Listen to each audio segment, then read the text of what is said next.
କରିବା ପାଇଁ ଆସି ଉପନିବେଶ ଭାଗ ପ୍ରତିଷ୍ଠା କରି ଆମ ଦେଶରୁ ଧୀରେ ଧୀରେ ସୁନା ରୂପା ମୂଲ୍ୟବାନ ଜିନିଷ ଆଦି ତାଙ୍କ ଦେଶକୁ ପୁଣି ନେଇଯାଇଥିଲେ।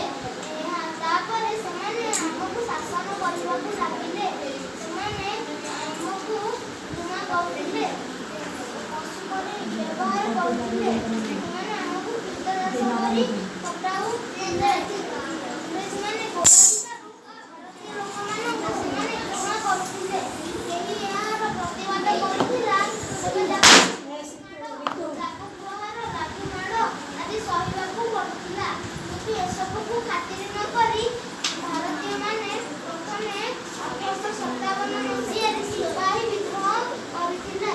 ଏହାପରେ ଭାରତୀୟମାନେ ଏକତ୍ରିତ ହୋଇ ଗାନ୍ଧିଜୀଙ୍କ ନେତୃତ୍ୱରେ ଅସହଯୋଗ ଆନ୍ଦୋଳନ, ଭାରତ ଛାଡ଼ ଆନ୍ଦୋଳନ, ଲବଣ ସତ୍ୟାଗ୍ରହ ଆଦି କରିଥିଲେ।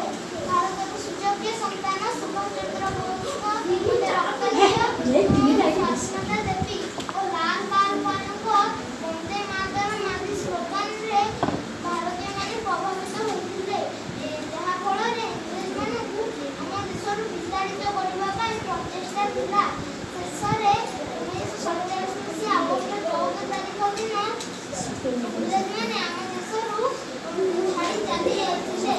ଏହାପରେ 1947 ମସିହା ଅଗଷ୍ଟ ମାସ 15 ତାରିଖ ଦିନ ସକାଳୁ ଆମ ଦେଶର ଜାତୀୟ ପତାକା ପ୍ରଥମେ ଲାଲକିଲ୍ଲାଠାରେ ଉତ୍ତୋଳନ ହୋଇଥିଲା। ସେହି ବୀର ପୁରୁଷମାନଙ୍କୁ ମନେ ରଖିବା ପାଇଁ ଆମେ ପ୍ରତିବର୍ଷ ଅଗଷ୍ଟ ମାସ 15 ତାରିଖକୁ ସ୍ୱାଧୀନତା ଦିବସ ରୂପେ ପାଳନ କରି ଆସୁଅଛୁ। ଏତିକି କହି ମୁଁ ବକ୍ତବ୍ୟ ଶେଷ କରୁଛି। ଜୟ ହିନ୍ଦ।